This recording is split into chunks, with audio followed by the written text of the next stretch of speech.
કેટલા ડસ્ટબિન છે એવું પૂછાય છે. ખૂબ ગંભીરતાપૂર્વક ચિંતન કરજો.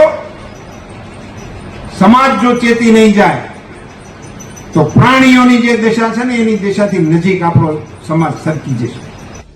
ગુજરાતમાં સ્થાનિક સ્વરાજ્યની ચૂંટણી પૂર્વે ઉમિયાધામ દ્વારા રાજકોટના ઈશ્વરિયા ગામે આજે 22 માર્ચના કડવા પાટીદારોનું મહાસંમેલન યોજાયું હતું.